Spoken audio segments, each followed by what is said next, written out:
When that year had passed, Pericles became archon in Athens, and in Rome, Publius Sempronius and Publius Sulpicius received the consulship, and in Elis the Olympian Games were celebrated for the 119th time, at which celebration Andromenes of Corinth won the foot race. While these held office, Demetrius, who was besieging Rhodes, failing in his assaults by sea, decided to make his attacks by land. Having provided, therefore, a large quantity of material of all kinds, he built an engine called the Helepolis, which far surpassed in size those which had been constructed before it. Each side of the square platform he made almost 50 cubits in length, framed together from squared timber and fastened with iron.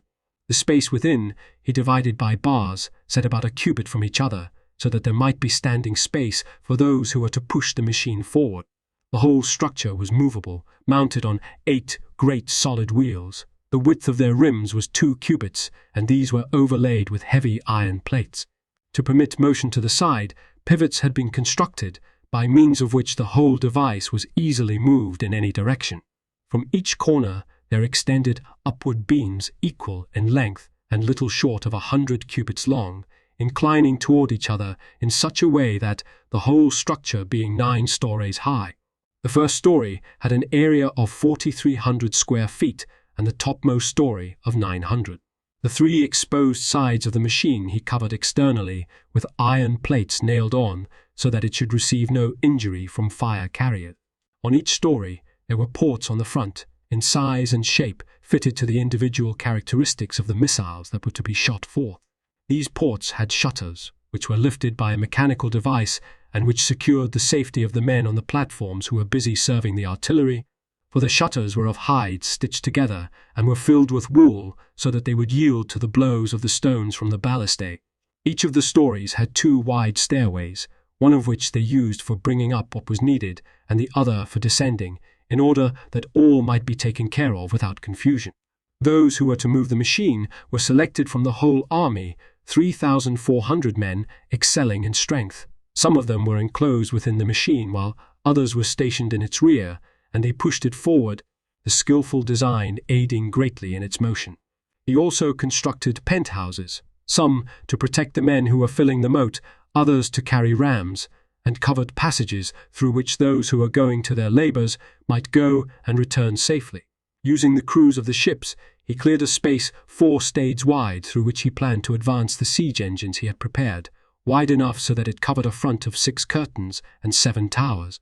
The number of craftsmen and laborers collected was not much less than 30,000. As everything, therefore, because of the many hands, was finished sooner than was expected, Demetrius was regarded with alarm by the Rhodians. For not only did the size of the siege engines and the number of the army which had been gathered stun them, but also the king's energy and ingenuity in conducting sieges. For, being exceedingly ready in invention and devising many things beyond the art of the master builders, he was called Poliorcetes, and he displayed such superiority and force in his attacks that it seemed that no wall was strong enough to furnish safety from him for the besieged. Both in stature and in beauty he displayed the dignity of a hero, so that even those strangers who had come from a distance, when they beheld his comeliness arrayed in royal splendor, marveled at him and followed him as he went abroad in order to gaze at him. Furthermore, he was haughty in spirit and proud, and looked down not only upon common men, but also upon those of royal estate. And what was most peculiar to him, in time of peace he devoted his time to wine-bibbing and to drinking bouts accompanied by dancing and revels, and in general he emulated the conduct said by mythology to have been that of Dionysus among men. But in his wars he was active and sober, so that beyond all others who practiced this profession, he devoted both body and mind to the task. For it was in his time that the greatest weapons were perfected, and engines of all kinds, far surpassing those that had existed among others. And this man launched the greatest ships after the siege and after the death of his father. When the Rhodians saw the progress of the enemy's siege works, they built a second wall inside parallel to the one that was on the point of failing under the attacks. They used stones obtained by tearing down the theatre's outer wall and the adjacent houses, and also some of the temples, vowing to the gods that they would build finer ones when the city had been saved. They also sent out 9 of their ships, giving the commanders orders to sail in every direction and, appearing unexpectedly, to sink some of the ships they intercepted and bring others to the city. After these had sailed out and had been divided into 3 groups, Damophilus, who had ships of the kind called by the Rhodians guard ships, sailed to Carpathos, and finding there many of Demetrius' ships, he sank some, shattering them with his rams, and some he beached and burnt after selecting the most useful men from their crews, and not a few of those that were transporting the grain from the island he brought back to Rhodes. Menedemus, who commanded 3 light undecked ships, sailed to Patara in Lycia, and finding at anchor there a ship whose crew was on shore, he set the hull on fire, and he took many of the freighters that were carrying provisions to the army and dispatched them to Rhodes. He also captured a quadrireme that was sailing from Cilicia and had on board royal robes and the rest of the outfit that Demetrius's wife Phila had with great pains made ready and sent off for her husband. The clothing Damophilus sent to Egypt, since the garments were purple and proper for a king to wear. But the ship he hauled up on land, and he sold the sailors, both those from the quadrireme and those from the other captured ships. Amyntas, who was in command of the 3 remaining ships, made for islands where he fell in with many freighters carrying to the enemy materials useful for the engines of war. He sank some of these, and some of these, and some he brought to the city. On these ships were also captured 11 famous engineers, men of outstanding skill in making missiles and catapults. Thereafter, when an assembly had been convened, some advised that the statues of Antigonus and Demetrius should be pulled down, saying that it was absurd to honor equally their besiegers and their benefactors. At this, the people were angry and censured these men as erring, and they altered none of the honors awarded to Antigonus, having made a wise decision with a view both to fame and to self-interest. For the magnanimity and the soundness of this action in a democracy won plaudits from all others and repentance from the besiegers. For while the latter were setting free the cities throughout Greece, which had displayed no goodwill at all toward their benefactors, they were manifestly trying to enslave the city that, in practice, showed itself most constant in repaying favors, and as protection against the sudden shift of fortune, if the war should result in the capture of Rhodes, the Rhodians retained as a means of gaining mercy the memory of the friendship that they had preserved. These things, then, were done prudently by the Rhodians. When Demetrius had undermined the wall by using his sappers, one of the deserters informed the besieged that those who were working underground were almost within the walls. Therefore, the Rhodians, by digging a deep trench parallel to the wall, which was expected to collapse, and by quickly undertaking mining operations themselves, made contact with their opponents underground and prevented them from advancing farther.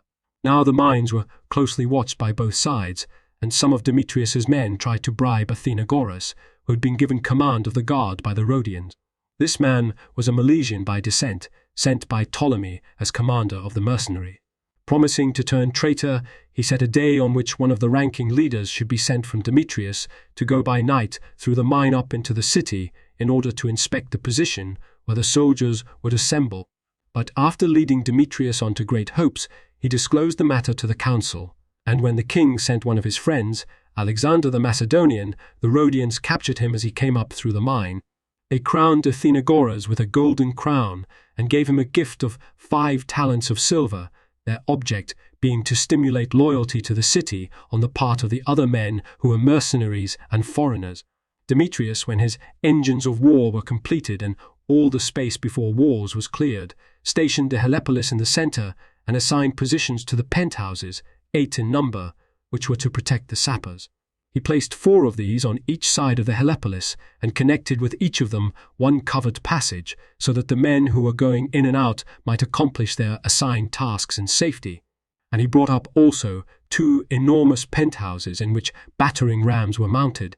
For each shed held a ram with a length of 120 cubits, sheathed with iron and striking a blow like that of a ship's ram, and the ram was moved with ease, being mounted on wheels and receiving its motive power in battle from not less than 1,000 men. When he was ready to advance the engines against the walls, he placed on each story of the Helepolis ballistae and catapults of appropriate size, stationed his fleet in position to attack the harbors and the adjacent area, and distributed his infantry along such parts of the wall as could be attacked. Then, when all at a single command and signal had raised the battle cry together, he launched attacks on the city from every side. While he was shaking the walls with the rams and the ballistae, Cnidian envoys arrived, asking him to withhold his attack and promising to persuade the Rhodians to accept the most feasible of his demand. The king broke off the attack, and the envoys carried on negotiations back and forth at great length. But in the end, they were not able to reach any agreement, and the siege was actively resumed. Demetrius also overthrew the strongest of the towers, which was built of squared stones, and shattered the entire curtain, so that the forces in the city were not able to maintain a thoroughfare on the battlements at this point. At this same period, King Ptolemy dispatched to the Rhodians a large number of supply ships in which were 300,000 measures of grain and legumes. While these ships were on their way to the city, Demetrius attempted to dispatch ships to bring them to his own camp. But a wind favorable to the Egyptians sprang up, and they were carried along with full sails and brought into the friendly harbors. But those sent out by Demetrius returned with their mission unaccomplished. Cassander also sent to the Rhodians 10,000 measures of barley, and Lysimachus sent them 40,000 measures of wheat and the same amount of barley. Consequently, when those in the city obtained such large supplies, the besieged, who were already disheartened, regained their courage. Deciding that it would be advantageous to attack the siege engines of the enemy, they made ready a large supply of fire-bearing missiles and placed all their ballistae and catapults upon the wall. When night had fallen, at about the second watch, they suddenly began to strike the Helepolis with an unremitting shower of the fire missiles, and by using other missiles of all kinds, they shot down any who rushed to the spot. Since the attack was unforeseen, Demetrius, alarmed for the siege works that had been constructed, hurried to the rescue. The night was moonless, and the fire missiles shone bright as they hurtled violently through the air, but the catapults and ballistae, since their missiles were invisible, destroyed many who were not able to see the impending stroke. It also happened that some of the iron plates of the Helepolis were dislodged, and where the place was laid bare, the fire missiles rained upon the exposed wood of the structure. Therefore Demetrius, fearing that the fire would spread and the whole machine be ruined, came quickly to the rescue, and with the water that had been placed in readiness on the platforms, he tried to put out the spreading fire. He finally assembled by a trumpet signal the men who were assigned to move the apparatus, and by their efforts dragged the machine beyond range.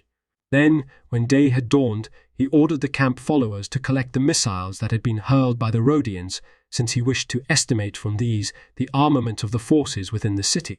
Quickly carrying out his orders, they counted more than 800 fire missiles of various sizes and not less than 1,500 catapult bolts.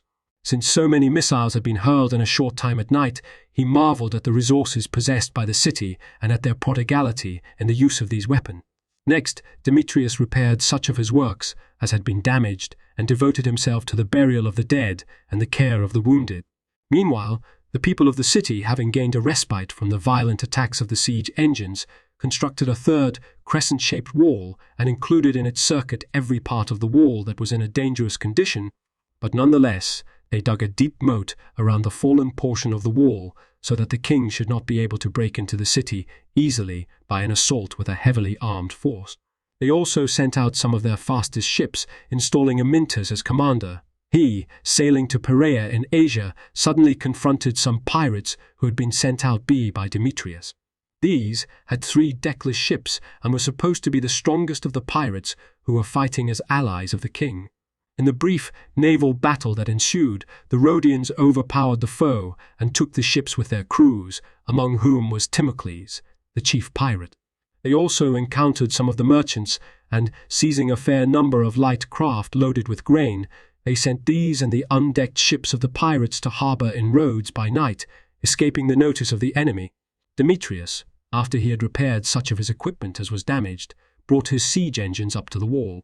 By using all his missiles without stint, he drove back those who were stationed on the battlements, and striking with his rams a continuous portion of the wall, he overthrew 2 curtains.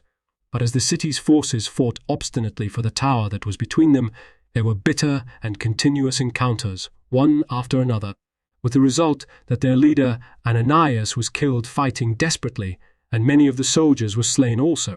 While these events were taking place, King Ptolemy sent to the Rhodians grain and other supplies in no less quantity than those formerly sent, and 1,500 soldiers, whose leader was Antigonus the Macedonian, At this very time, there came to Demetrius more than 50 envoys from the Athenians and the other Greek cities, all of them asking the king to come to terms with the Rhodians. A truce, therefore, was made, but although many arguments of all sorts were presented to the city and to Demetrius, they could in no way agree, and so the envoys returned without accomplishing their aim. Demetrius, having determined to attack the city at night through the breach in the wall, selected the strongest of his fighting men, and of the rest those fitted for his purpose, to the number of 1,500. These, then, he ordered to advance to the wall in silence during the second watch. As for himself, when he had made his preparations, he gave orders to those stationed on each side that when he gave the signal they should raise the battle cry and make attacks both by land and sea. When they all carried out the order, those who had advanced against breaches in the walls, after dispatching the advance guards at the moat, charged past into the city and occupied the region of the theatre. But the magistrates of the Rhodians, learning what had happened and seeing that the whole city had been thrown into confusion, sent orders to those at the harbour and the walls to remain at their own posts and oppose the enemy outside if he should attack, and they themselves, with their contingent of selected men and the soldiers who had recently sailed in from Alexandria, attacked the troops who had got within the walls. When day returned and Demetrius raised the ensign, those who were attacking the port and those who had been stationed about the while on all sides shouted the battle cry, giving encouragement to the men who had occupied part of the region of the theatre. But in the city, the throng of children and women were in fear and tears, thinking that their native city was being taken by storm. Nevertheless, fighting began between those who had made their way within the wall and the Rhodians, and many fell on both sides. At first, neither side withdrew from its position, but afterwards, as the Rhodians constantly added to their numbers and were prompt to face danger, as is the way with men fighting for their native land and their most precious things, and on the other hand, the king's men were in distress, Alcimus and Mantius, their commanders, expired after receiving many wounds. Most of the others were killed in hand-to-hand fighting or were captured, and only a few escaped to the king and survived. Many also of the Rhodians were slain, among whom was the president Damoteles, who had won great acclaim for his valor. When Demetrius realized that fortune had snatched from his hand the capture of the city, he made new preparations for the siege. When his father thereafter wrote to him to come to terms with the Rhodians as best he could, he awaited a favorable opportunity that would provide a specious excuse for the settlement. Since Ptolemy had written to the Rhodians, first saying that he would send them a great quantity of grain and 3,000 soldiers, but then advising them, if it should be possible, to make equitable terms with Antigonus, everyone inclined toward peace. At just this time, the Aetolian League sent envoys to urge a settlement, and the Rhodians came to terms with Demetrius on these conditions: that the city should be autonomous and ungarrisoned and should enjoy its own revenue, that the Rhodians should be allies of Antigonus unless he should be at war with Ptolemy, and that they should give as hostages 100 of their citizens whom Demetrius should select, those holding office being exempt. In this way, then, the Rhodians, after they had been besieged for a year, brought the war to an end. Those who had proved themselves brave men in the battles they honored with the prizes that were their due, and they granted freedom and citizenship to such slaves as had shown themselves courageous. They also set up statues of King Cassander and King Lysimachus, who, though they held second place in general opinion, yet had made great contributions to the salvation of the city. In the case of Ptolemy, since they wanted to surpass his record by repaying his kindness with a greater one, they sent a sacred mission into Libya to ask the oracle at Ammon if it advised the Rhodians to honor Ptolemy as a god. Since the oracle approved, they dedicated in the city a square precinct, building on each of its sides a portico, a stade long, and this they called the Ptolemeum. They also rebuilt the theatre, the fallen portions of the walls, and the buildings that had been destroyed in the other quarters, in a manner more beautiful than before. Now that Demetrius, in accordance with injunctions of his father, had made peace with the Rhodians, he sailed out with his whole force, and after passing through the islands, he put in at Arlis in Boeotia, since he was intent on freeing the Greeks, for Cassander and Polyperchon, having up to this time enjoyed impunity, were engaged in plundering the greater part of Greece.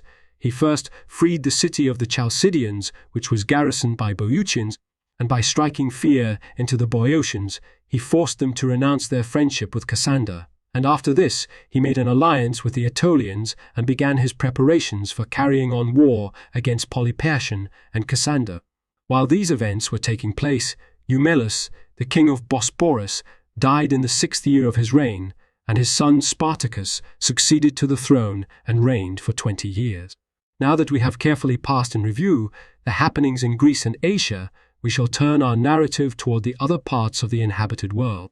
In Sicily, although the inhabitants of the Liparaean islands were at peace with him, Agathocles sailed against them without warning and exacted from men who had done him no prior injury whatever 50 talents of silver.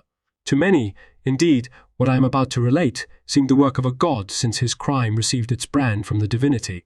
When the Liparaeans begged him to grant them time for what was lacking in the payment, and said that they had never turned the sacred offerings to profane uses, Agathocles forced them to give him the dedications in the Prytaneum, of which some bore inscriptions to Aeolus and some to Hephaestus, and taking these he at once sailed away.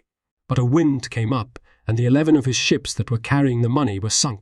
And so it seemed to many that the god who was said in that region to be master of the winds at once on his first voyage exacted punishment from him, and that, at the end, Hephaestus punished him in his own country in a way that matched the tyrant's impious actions and the god's own name by burning him alive on hot coal. For it belonged to the same character and the same justice to refrain from touching those who were saving their own parents on Aetna, and with his proper power to search after those who had been guilty of impiety toward his shrine. However, as regards the disaster that befell Agathocles when we come to the proper time, the action itself will confirm what we now have said, but we must now tell of events in the adjacent parts of Italy. The Romans and the Samnites interchanged envoys and made peace after having fought for 22 years and 6 months, and one of the consuls, Publius Sempronius, invading the country of the Aecli with an army, captured 40 cities in a total of 50 days, and after forcing the entire tribe to submit to Rome, returned home and celebrated a triumph with great applause. The Roman people made alliances with the Marsi, the Peligni, and the Marrucini. When the year had come to its end, Leostratus was archon in Athens, and in Rome the consuls were Servius Cornelius and Lucius Genutius. While these held office, Demetrius proposed to carry on his war with Cassander and to free the Greeks. And first, he planned to establish order in the affairs of Greece, for he believed that the freeing of the Greeks would bring him great honor, and at the same time he thought it necessary to wipe out Prepeleus and the other leaders before attacking Cassander, and then to go on against Macedonia itself if Cassander did not march against him. Now the city of Sicyon was garrisoned by King Ptolemy's soldiers, commanded by a very distinguished general, Philip.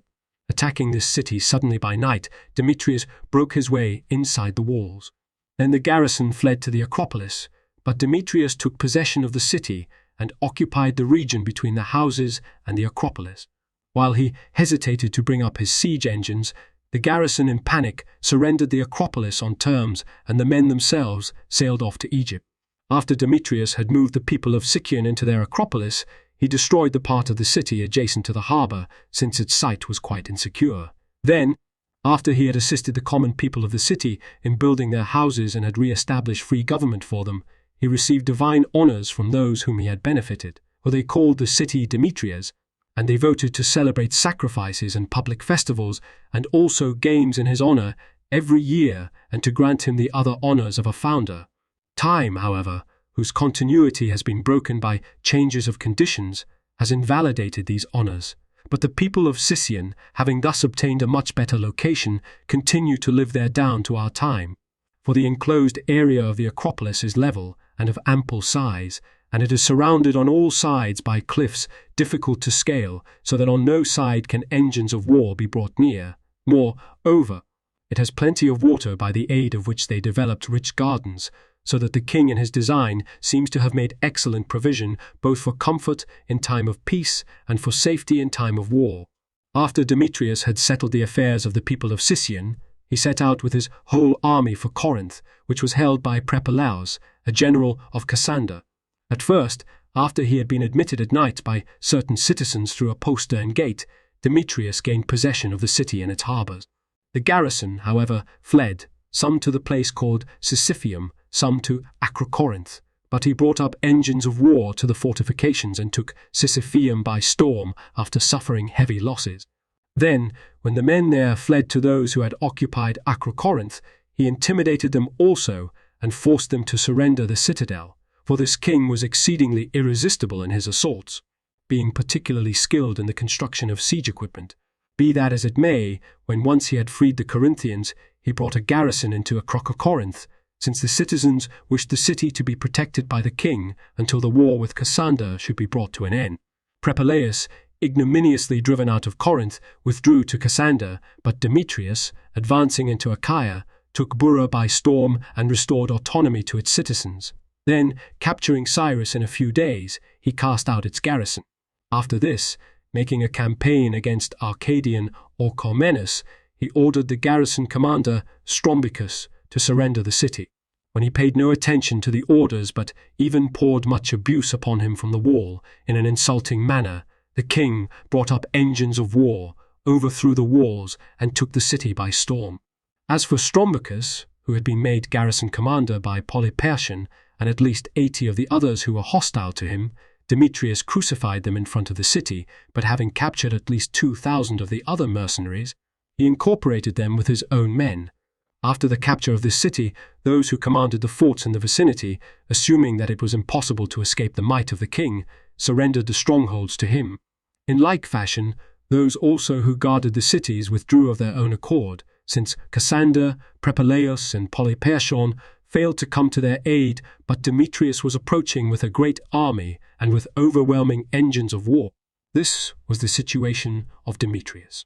In Italy, the people of Tarentum were waging war with the Lucanians and the Romans, and they sent envoys to Sparta asking for assistance and for Cleonymus as general. When the Lacedaemonians willingly granted them the leader whom they requested, and the Tarentines sent money and ships, Cleonymus enrolled 5,000 mercenaries at Tyainarum in Laconia and sailed at once to Tarentum. After collecting there other mercenaries no less in number than those previously enrolled, he also enlisted more than 20,000 citizens as foot soldiers and 2,000 as mounted troops. He won the support also of most of the Greeks in Italy and of the tribe of the Messapians. Then, since he had a strong army under his command, the Lucanians in alarm established friendship with the Tarentines, and when the people of Metapontum did not come over to him, he persuaded the Lucanians to invade the territory of the Metapontines and, by making a simultaneous attack himself, intimidated them. Then, entering their city as a friend, he exacted more than 600 talents of silver, and he took 200 maidens of the best families as hostages, not so much as a guarantee of the city's faith as to satisfy his own lust. Indeed, having discarded the Spartan garb, he lived in continued luxury and made slaves of those who had trusted in him. For, although he had so strong an army and such ample supplies, he did nothing worthy of Sparta. He planned to invade Sicily as if to overthrow the tyranny of Agathocles and restore their independence to the Siciliates. But postponing this campaign for the present, he sailed to Corcyra, and after getting possession of the city, exacted a great sum of money and installed a garrison, intending to use this place as a base and to await a chance to take part in the affairs in Greece. But soon, when envoys did come to him both from Demetrius Poliorcetes and from Cassander proposing alliances, he joined with neither of them, but when he learned that the Tarentines and some of the others were in revolt, he left an adequate garrison in Corcyra and with the rest of his army sailed at top speed to Italy in order to punish those who defied his commands. Putting into land in the district that was defended by the barbarians, he took the city, sold its people into slavery, and plundered the countryside. He likewise took by siege the city called Triopium, capturing about 3,000 prisoners. But at this very time, the barbarians throughout the region came together and attacked his camp by night, and in the battle that took place, they slew more than 200 of Cleonymus' men and made prisoners about 1,000. A storm, rising at the time of the battle, destroyed 20 of the ships that lay at anchor near his encampment. Having met with 2 such disasters, Cleonymus sailed away to Corcyra with his army. When this year had passed, Nicocles was archon in Athens, and in Rome Marcus Livius and Marcus Aemilius received the consulship. While these held office, Cassander, the king of the Macedonians, on seeing that the power of the Greeks was increasing and that the whole war was directed against Macedonia, became much alarmed about the future. He therefore sent envoys into Asia to Antigonus, asking him to come to terms with him. But when Antigonus replied that he recognized only one basis for a settlement, Cassander's surrender of whatever he possessed, Cassander was alarmed and summoned Lysimachus from Thrace to take concerted action in regard to their highest interests, for it was his invariable custom when facing the most alarming situations to call on Lysimachus for assistance, both because of his personal character and because his kingdom lay next to Macedonia. When these kings had taken counsel together about their common interest, they sent envoys to Ptolemy, the king of Egypt, and to Seleucus, who was ruler of the upper satrapies, revealing the arrogance of Antigonus's answer and showing that the danger arising from the war was common to all. For they said, if Antigonus should gain control of Macedonia, he would at once take their kingdoms from the others also. Indeed, he had given proof many times that he was grasping and regarded any command as a possession not to be shared. It would therefore, they said, be advantageous for all to make plans in common and jointly undertake a war against Antigonus. Now, Ptolemy and Seleucus, believing that the statements were true, eagerly agreed and arranged with Cassander to assist one another with strong forces. Cassander, however, thought it best not to await the attack of his enemies, but to get the start of them by opening the campaign himself and seizing what he could use to advantage. Therefore, Cassander gave to Lysimachus a part of his army and sent with it Prepales as general, while he himself moved with the rest of the army into Thessaly to carry on the war with Demetrius and the Greeks. Lysimachus, with his army, crossed from Europe to Asia, and since the inhabitants of Lampsacus and Parium came over to him willingly, he left them free, but when he took Sigium by force, he installed a garrison there. Next, giving his general Prepales 6,000 foot soldiers and 1,000 horse, he sent him to win over the cities throughout Aeolis and Ionia. As for himself, he first attempted to invest Abydos and set about preparing missiles and engines and the other equipment. But when there arrived by sea to assist the besieged a large body of soldiers sent by Demetrius, a force sufficient to secure the safety of the city, he gave up this attempt and won over Hellespontine Phrygia, and also laid siege to the city of Synoda, which possessed a great royal treasure. It was at this very time that he even persuaded Docimus, the general of Antigonus, to make common cause with him, and by his aid he took Synoda and also some of the strongholds that held the royal wealth. Prepalaeus, the general who had been sent by Lysimachus to Aeolis and Ionia, mastered Adramyttium as he passed by, and then, laying siege to Ephesus and frightening its inhabitants, he took the city. 100 Rhodian hostages whom he found there he sent back to their native land, and he left the Ephesians free but burned all the ships in the harbour, since the enemy controlled the sea and the whole outcome of the war was uncertain. After this, he secured the adherence of the people of Teos and of Colophon, but since reinforcements came by sea to Erythrae and Clazomene, he could not capture these cities. However, he plundered their territory and then set out for Sardis. There, by persuading Antigonus' general Phoenix to desert the king, he gained control of the city, except the Acropolis. For Philip, one of the friends of Antigonus, who was guarding the citadel, held firm his loyalty toward the man who had placed trust in him. The affairs of Lysimachus were in this position. Antigonus, who had made preparations to celebrate great games and a festival in Antigonia, had collected from all sides the most famous athletes and artists to compete for great prizes and fees. But when he heard of the crossing of Lysimachus and the desertion of his own generals, he abandoned the games but distributed to the athletes and artists not less than 200 talents as compensation. He himself, taking his army, set out from Syria and made a rapid march against the enemy. Arriving at Tarsus in Cilicia, he paid the army for 3 months from the money he had brought down from Cinder. Apart from this fund, he was carrying 3,000 talents with the army in order that he might have this provision whenever he had need of money. Then, crossing the Taurus range, he marched toward Cappadocia, and, advancing upon those who had deserted him in Upper Phrygia and Lycaonia, he restored them again to the former alliance. At this very time, Lysimachus, on hearing of the presence of the enemy, held a council considering how he ought to meet the approaching dangers. They decided not to join in battle until Seleucus should come down from the upper satrapies, but to occupy strong positions and, after making their encampment safe with palisade and ditch, to await the onslaught of the enemy. They therefore carried out their decision with vigor, but Antigonus, when he came near the enemy, drew up his army and challenged them to battle. When no one dared to issue forth, he himself occupied certain places through which it was necessary that the provisions of his opponents should be transported, and Lysimachus, fearing that if their food supply should be cut off, they would then be at the mercy of the enemy, broke camp at night, made a forced march of 400 stades, and camped near Dorylaeum, for the stronghold had an ample store of grain and other supplies, and a river ran by it that could give protection to those who camped beside it. Pitching camp, they strengthened their encampment with a deep ditch and a triple stockade.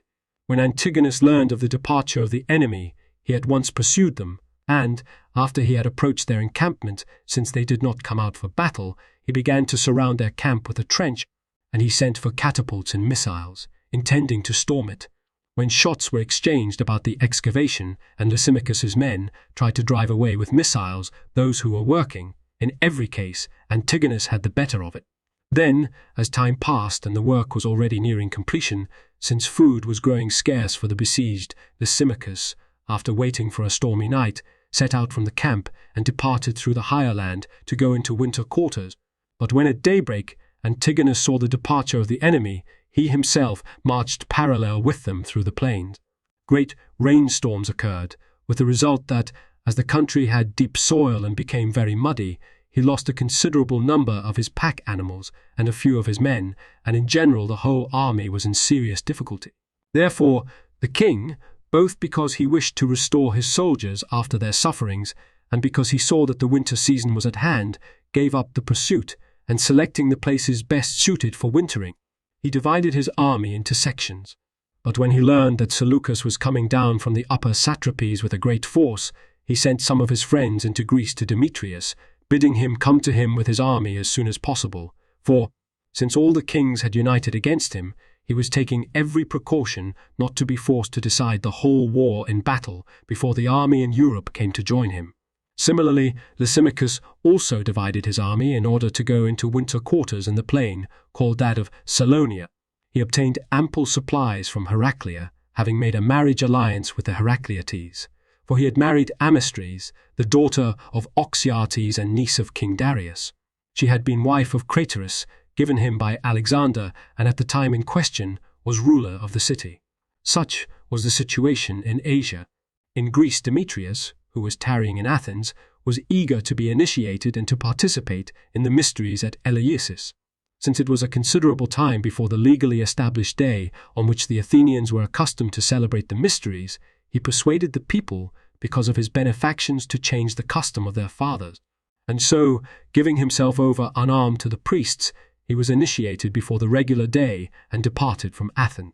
And first he gathered together his fleet and his land army in Chalcis of Euboea. Then, learning that Cassander had already occupied the passes in advance, he gave up the attempt to advance into the Salii by land, but sailed along the coast with the army into the port of Larissa. Disembarking the army, he captured the city at once, and taking the Acropolis, he imprisoned the garrison and put them under guard, but he restored their autonomy to the people of Larissa. Thereafter he won over Antrones and Petellium, and when Cassander would have transported the people of Dium and Orchomenus into Thebes, he prevented the transplanting of the cities. But when Cassander saw that Demetrius's undertakings were prospering, he first protected Pherae and Thebes with stronger garrisons, and then, after collecting his whole army into one place, he encamped over against Demetrius. He had in all 29,000 foot soldiers and 2,000 horsemen. Demetrius was followed by 1,500 horsemen, not less than 8,000 Macedonian foot soldiers, mercenaries to the number of 15,000, 25,000 from the cities throughout Greece, and at least 8,000 of the light armed troops and of the freebooters of all sorts, such as gather where there is fighting and plundering, so that there were in all about 56,000 foot soldiers. For many days the camps were pitched opposite each other, and the battle lines were drawn up on both sides, but neither came forward into battle, since each was awaiting the decision of the whole matter that would take place in Asia. Demetrius, however, when the people of Pherae called upon him, entering their city with part of his army and taking the citadel, dismissed the soldiers of Cassander on terms and restored their liberty to the people of Pherae.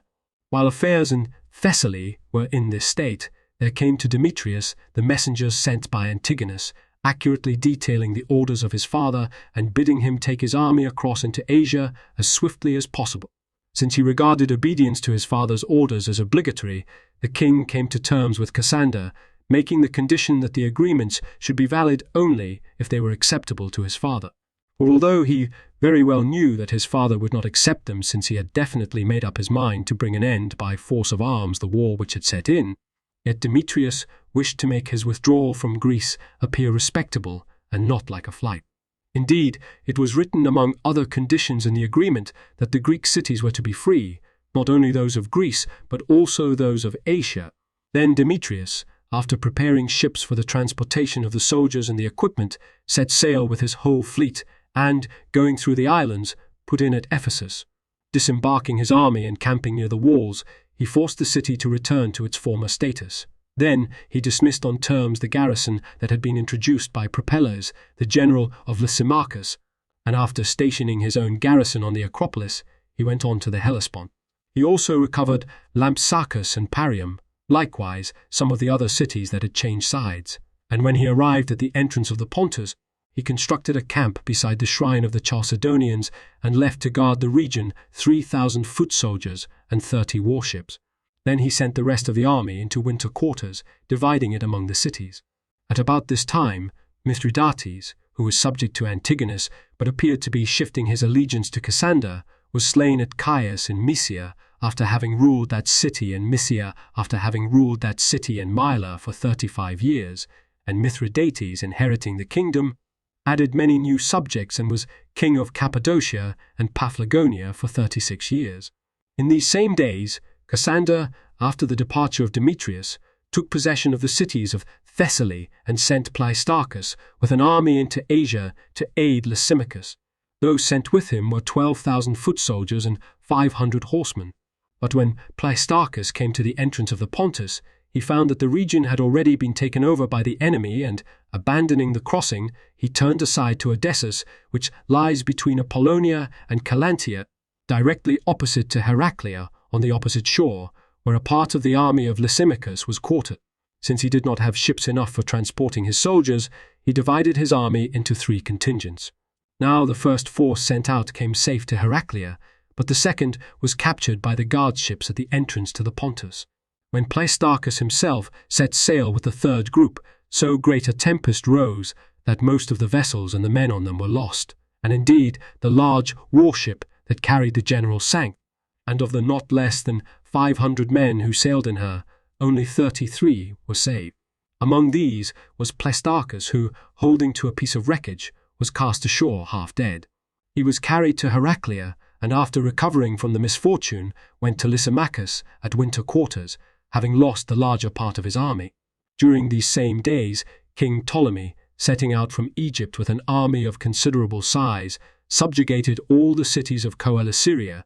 But while he was besieging Sidon, certain men came to him with the false report that a battle had taken place between the kings in which the Samasemachus and Seleucus had been defeated, that they had withdrawn to Heraclea, and that Antigonus, after winning the victory, was advancing with an army against Syria.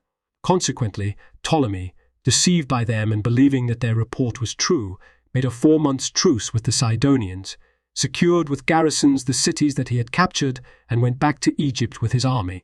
At the same time as this was taking place, some of the soldiers of Lysimachus, having left their winter quarters as deserters, went over to Antigonus, namely 2,000 Auteriata and about 800 Lycians and Pamphylians. Now Antigonus, receiving these men in kindly fashion, not only gave them the pay which they said was due them from Lysimachus, but also honored them with gifts. At this time, Seleucus also arrived, having crossed over from the upper satrapies into Cappadocia with a large army, and after making huts for the soldiers, he went into winter quarters nearby. He had foot soldiers to the number of about 20,000, about 12,000 horsemen, including his mounted archers, 480 elephants, and more than 100 scythed chariots. In this way, then, the forces of the kings were being gathered together, since they all had determined to decide the war by force of arms during the coming summer. But, as we proposed in the beginning, We shall make the war that these kings waged against each other for supreme rule the beginning of the following book. The Lorb editor's notes. 1 Pherocles was Archon in 343 BC.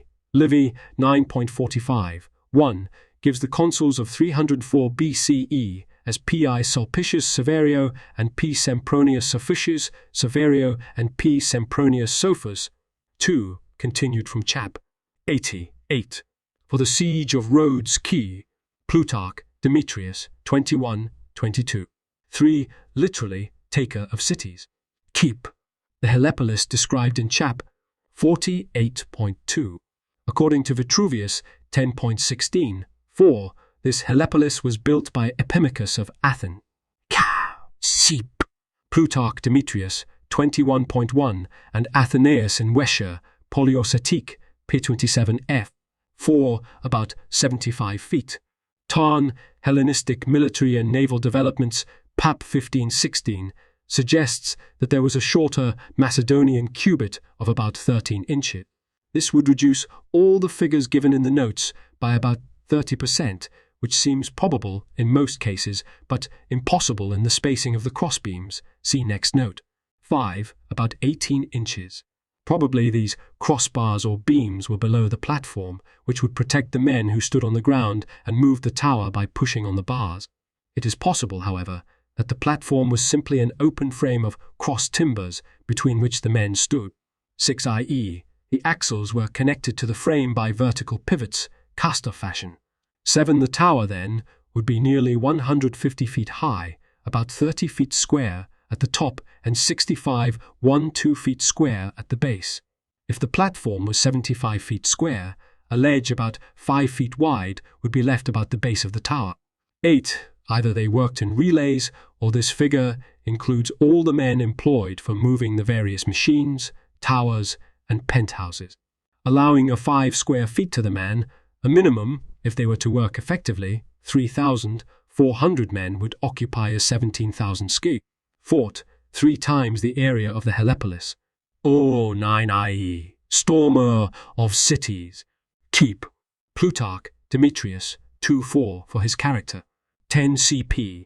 Plutarch, Demetrius 31.1, 32.2, 43.35. 11 An island between Rhodes and Crete. 12 Literally 3 1.5, perhaps ships with 1 1/2 banks of oars, or more probably with half the oars manned by 2 men, half by 1. 13 CP. Chap. 53, 50. 14 Keep. Chap. 88.9. 15 A ram, 180 feet long, would probably buckle in use in spite of the iron reinforcement, but see the footnote on chap. 91.2 for the possibility that the cubit used here is shorter than the Attic standard. Keep. The rams used by the Romans before Carthage in 149 BCE, Appian, Punic Wars, 98. 16 CP. Chap. 48.3. 17 This Egyptian measure, like the Greek medimnus, the measure referred to below, was somewhat more than a bushel. 18 Literally, the opposite land, the Rhodian territory in Korea, directly opposite the island. 19 CP. Chap. 96.1. 20 According to Plutarch, Demetrius 22.4 Demetrius, who was looking for a pretext to end the siege, was induced by the Athenians to make terms on condition that the Rhodians should be allies of Antigonus and Demetrius, except in a war with Ptolemy. Keep. Chap. 99.3. 21 CP. Plutarch, Demetrius 22.4. 22 600 feet. 23 continued in chap. 102.1. 24 for the reign of Eumelus Key. Chaps. 22.1, 26.2. 25 The name is spelled Spartokos on coins and inscriptions. A.G. The Athenian inscription of 289-8 honoring this king for a gift of grain to the city. Ig. 22,650 Re. 22,670. 26 continued from chap. 90.2. 27 for the death of Agathocles keep. Book 21, Frag. 16. 28. The reference is to Amphinomus and Anapia. While they were rescuing their parents from an eruption of Aetna, the volcanic fires opened and made a way for them to pass. Keep. A.G. Seneca de Beneficiis 3.37-2, Pausanias 10.28. 4. Thayer's note. Among the poets, Claudian, Calm, Min. 17, where the editor gives further references, and the anonymous Aetna 625 f. 29. The next reference to Sicilian affairs is in Book 21.2.1. 30 CP. Livy 9.45. 1.4. The narrative is continued from chap. 90.4. 31. The Aequi or Aequiculi in Latin writers, usually called the Aikoi or Aikanoi by the Greek historians. Keep.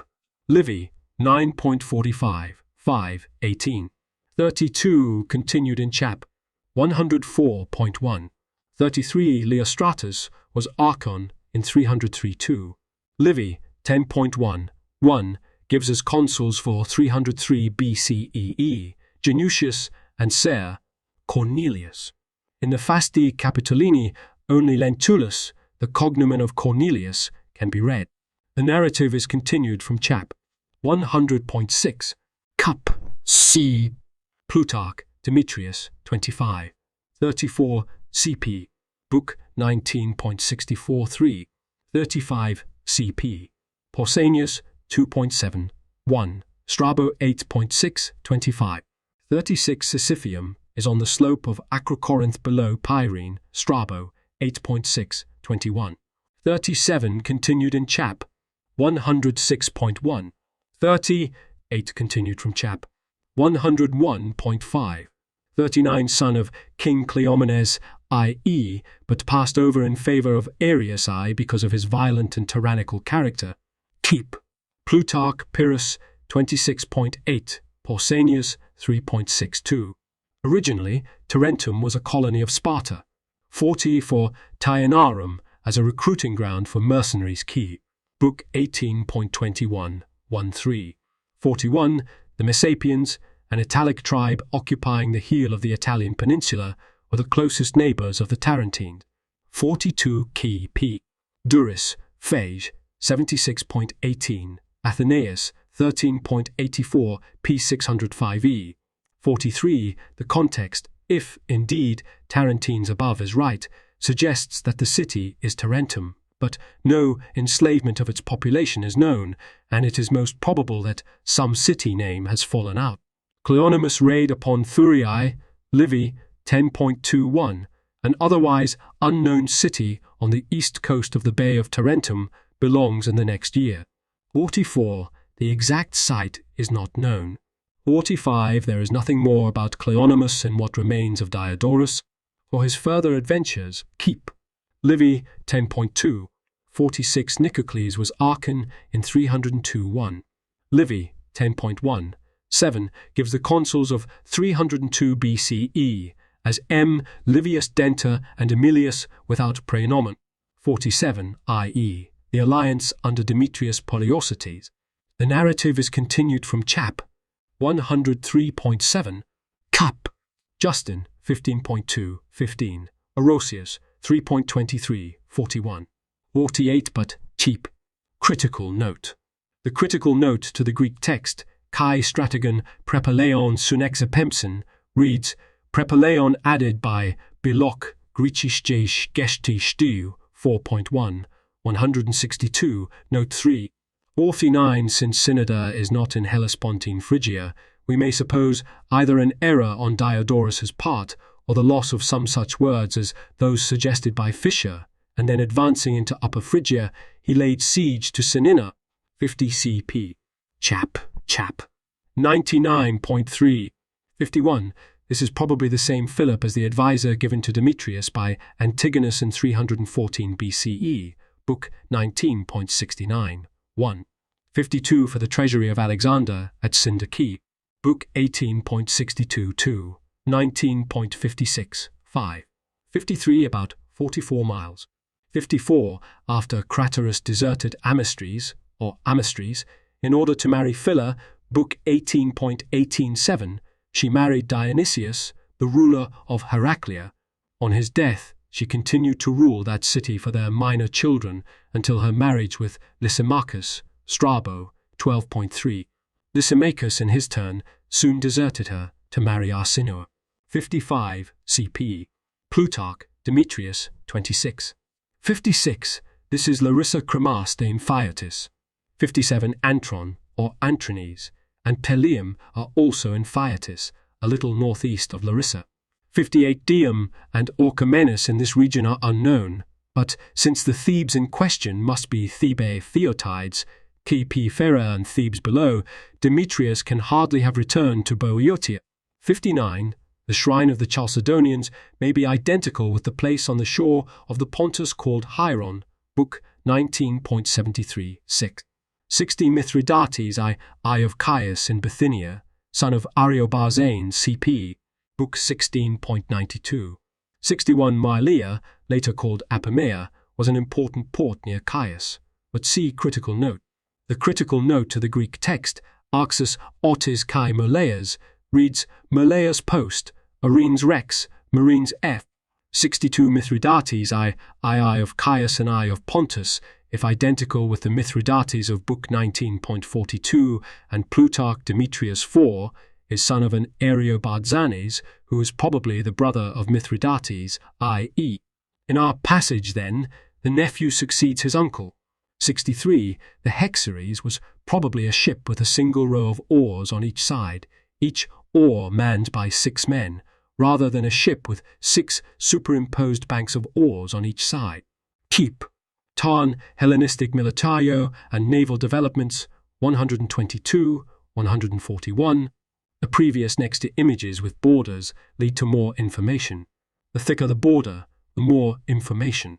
Details here, up to Diodorus, classical texts, Lacus Scotius, home a page or image on this site is in the public domain only if its URL has a total of 1 asterisk.